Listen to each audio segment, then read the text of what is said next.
നമ്മളിപ്പം ഒരു kung fu Panda 2 കാണാൻ പോവാണ്. നമുക്ക് കണ്ടുപോകാം.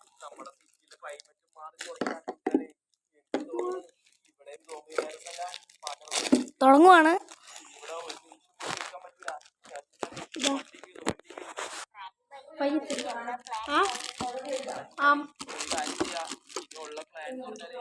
അമേരിക്കൻ കോമഡി ആനിമേഷൻ ഫിലിമായി പുറത്തിറങ്ങിയ കുങ്ഫു പാണ്ട എന്ന സീരീസിലെ രണ്ടാമത്തെ ചിത്രമായ 2011 പുറത്തിറങ്ങിയ കുങ്ഫു പാണ്ട 2 എന്ന മൂവിയാണ് നമ്മളിന്ന് നോക്കുന്നത്. ഇതിന്റെ ആദ്യ സിനിമയായ 2008 ഇറങ്ങിയ കുങ്ഫു പാണ്ട ചാനലിൽ അപ്ലോഡ് ചെയ്തിട്ടുണ്ട്. കാണാൻ താല്പര്യമുള്ളവർ മുകളിൽ വരുന്ന ഐകാർഡിലോ ഡിസ്ക്രിപ്ഷൻ ബോക്സിൽ കൊടുത്തിരിക്കുന്ന ലിങ്കിലോ ക്ലിക്ക് ചെയ്ത് ആദ്യ സിനിമ കണ്ടതിന് ശേഷം ഇത് കാണാൻ ശ്രമിക്കുക. പഴയ ഒരു കഥ കാണിച്ചുകൊണ്ടാണ് സിനിമ തുടങ്ങുന്നത്. ചൈനയിലെ ഗോങ്മെങ് എന്ന പട്ടണം പണ്ട് ഭരിച്ചിരുന്നത് മയിലുകളായിരുന്നു. അവർക്ക് കരിമരുന്നിനെ പല രീതിയിലുള്ള ഫയർ വർക്കുകളായി ഉപയോഗിക്കാൻ നല്ല കഴിവായിരുന്നു. ആ 2 മയിലുകളും ചേർന്ന് നാട് ഭരിച്ച് വളരെ നല്ല രീതിയിൽ പൊക്കൊണ്ടിരുന്നു. എന്നാൽ അവരുടെ മകനായ ഷെൻ കരിമരുന്നിനെയും വെടിമരുന്നിനെയും ദുഷ്ടശക്തിക്ക് വേണ്ടി പ്രയോഗിക്കാൻ തുടങ്ങി. ഇതിലൂടെ തങ്ങളുടെ നാടിന് തന്നെ നാശം വരുത്താൻ അവന് കഴിയുമെന്ന് മനസ്സിലാക്കിയ അവന്റെ മാതാപിതാക്കൾ ഒരു ജ്യോതിഷിയെ സമീപിച്ചു. ഇങ്ങനെ തന്നെ അവൻ പോവുകയാണെങ്കിൽ ഭാവിയിൽ പാണ്ട ഒരിക്കൽ അവനെ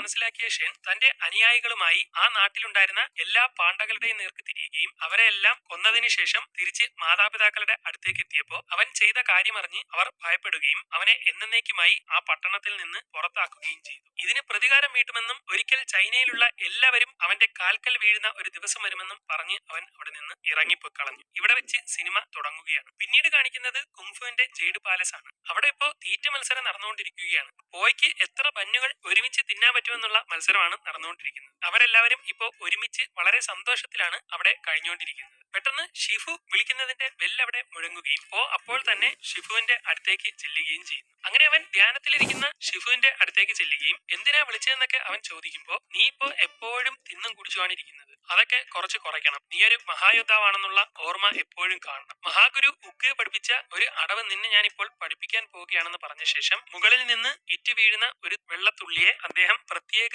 കഴിവുകൾ ഉപയോഗിച്ച് കറക്കി തന്റെ പരിധിയിലേക്ക് കൊണ്ടുവന്ന് ഷിഫു ഉദ്ദേശിച്ച സ്ഥലത്തേക്ക് പതിയെ ഇറക്കി വിടുന്നു. ഇതൊരു ഭയങ്കര സംഭവം തന്നെ എന്നൊക്കെ അവൻ പറഞ്ഞുകൊണ്ട് നിൽക്കുമ്പോൾ, ഈ അടവ് ചെയ്യുന്നതിന് മുമ്പ് നമുക്ക് നല്ല ശാന്തത ഉണ്ടായിരിക്കും. വിശപ്പിന്റെയോ ദാഹത്തിന്റെയോ ചിന്തകളില്ലാതെ വളരെ കൂളായി നിന്ന് മനസ്സിനെ ശാന്തമാക്കിയെടുത്താൽ ഇതുപോലെ പ്രപഞ്ചത്തിലെ പലതിനെയും നമുക്ക് ആവാഹിക്കാൻ കഴിയും. അങ്ങനെ നീ ഒന്ന് ട്രൈ ചെയ്ത് നോക്കിയാൽ മതി എന്നൊക്കെ അദ്ദേഹം പറഞ്ഞുകൊണ്ടിരിക്കുമ്പോ ാണെന്നൊക്കെ പറഞ്ഞിട്ട് നിൽക്കുമ്പോ ഒരാൾ ഓടി അവിടേക്ക് വന്ന് ഇന്നലെ നമ്മളൊരു നിന്ന് തെറിച്ചങ്ങ് പോവുകയും ചെയ്തു.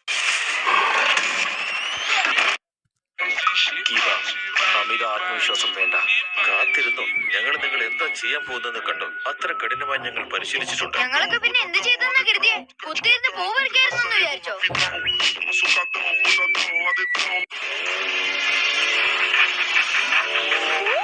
എന്റെ ഒരു ഭാഗ്യം നോക്കണേ, ഇതൊക്കെ സുന്ദരനാ. നിന്നെ കൂടെ എന്റെ കയ്യിൽ കിട്ടിയാൽ നല്ല രസമായിരിക്കും. ഇനി ആരെ ഉപദ്രവിക്കാൻ ഞാൻ നിന്നെ സമ്മതിക്കില്ല. കേട്ടോടി കിളവി. ഈ പരീക്ഷ വർഷത്തിൽ 2 പ്രാവശ്യം നടത്തും. അങ്ങനെയെങ്കിൽ ഇത് 4ാമത്തെ വർഷമാണ്. അനുഭവ സമ്പത്തുള്ളവൻ, നീ ഇപ്പൊ ശരിക്കും ഒരു വിദഗ്ധനായി കാണണം.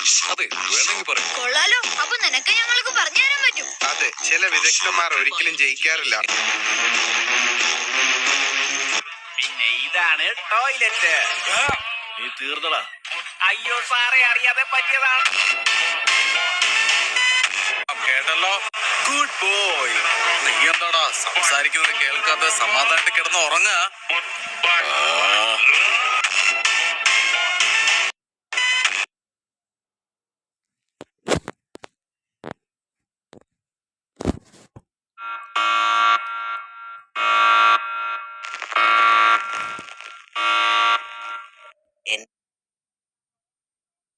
വാൾട്ട് ഡിസ്നിയുടെ പ്രൊഡക്ഷനിൽ 2006 പുറത്തിറങ്ങിയ ഒരു അമേരിക്കൻ ആനിമേറ്റഡ് ഫിലിമാണ് കാഴ്സ്. ഇതിന്റെ പോസ്റ്ററുകളും വാൾപേപ്പറും കളിപ്പാട്ടവും ഒന്നും കാണാൻ